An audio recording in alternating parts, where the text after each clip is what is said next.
दोस्तों नमस्कार, मैं सुरेश कुमार, उपेंद्र का अजीज दोस्त। आज मेरा मित्र रिटायर करने जा रहा है।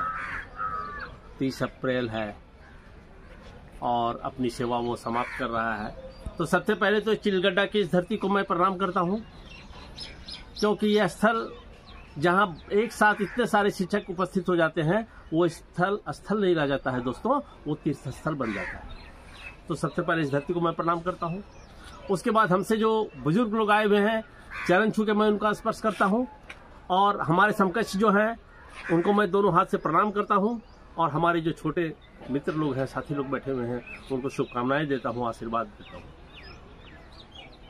दोस्तों, यह विदाई की घड़ी हर शिक्षक के जीवन में आनी ही चाहिए। दुर्भाग्यवश कुछ शिक्षक ऐसे होते हैं जो इस घड़ी का आनंद प्राप्त नहीं कर पाते हैं, परंतु मेरा मित्र उपेंद्र इतना सौभाग्यशाली है कि वो सेवा निवृत्त हो रहा है। आज के बाद जब हम मिलेंगे उससे, तो वो एक सेवानिवृत्त शिक्षक के रूप में रहेगा। हालांकि मैं भी उसी के नाव पर सवार होने जा रहा हूं आज से मात्र 61 दिनों के बाद।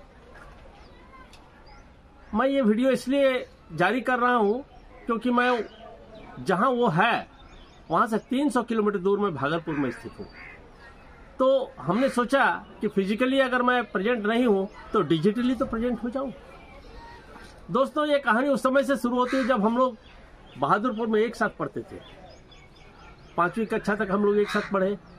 उसके बाद बीच में कुछ अंतराल के लिए वो हमसे अलग हो गया। वो दातू में पढ़ा, हम पेटवार में पढ़े। वो सिवान चला गया मैट्रिक करने के लिए। फिर मैट्रिक में हालांकि आ गया था वो दातू, और हम पेटवार में ही पढ़ते रह गए। फिर हम लोग कॉलेज में भी अलग अलग रहे, लेकिन कंप्यूटर साइंस जब रांची में कर रहे थे, 1989 की वो बात है, हम लोग 2 बेड खरीदे थे, फोल्डिंग वाली 2 बेड, लेकिन एक ही बेड पर सोए। दोस्तों याद रखिएगा, ये स्मरणीय बातें। बहुत सारे ऐसे घटनाक्रम हैं जो आज एक साथ 1 मिनट के अंदर हमारे स्मरण शक्ति में कौंध जाती है। मैं वहां नहीं हूं, इसका काफी दुख है मुझे, परंतु यहां आना भी उतना ही आवश्यक था। दोस्तों, कहते हैं लोग स्वर्ग में इंद्र है, तो धरती पे मेरे लिए उपेंद्र है। उपेंद्र एक ऐसा नाम, मुसीबत की घड़ी में सबसे पहले मेरे होठों पर अगर कोई नाम आता है तो वो उपेंद्र होता है। माफ कीजिए, मैं थोड़ा भावुक हो रहा हूं।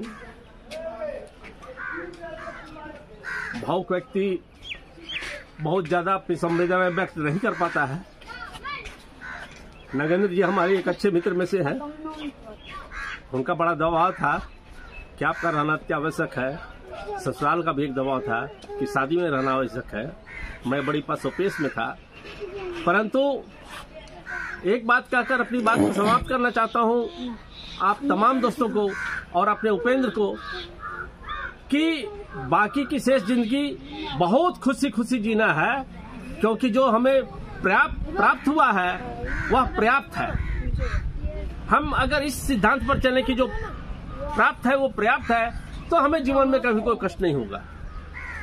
और एक बात अंत में कहकर खत्म करना चाहूंगा उपेंद्र से, खास करके, कि इस पूरे पठन पाठन के काल में हो सकता है हमसे कुछ गलतियां हो गई, तो उसको क्षमा करने का कोशिश करना। इतना ही कहकर अपनी बात को समाप्त करता हूं। आप सब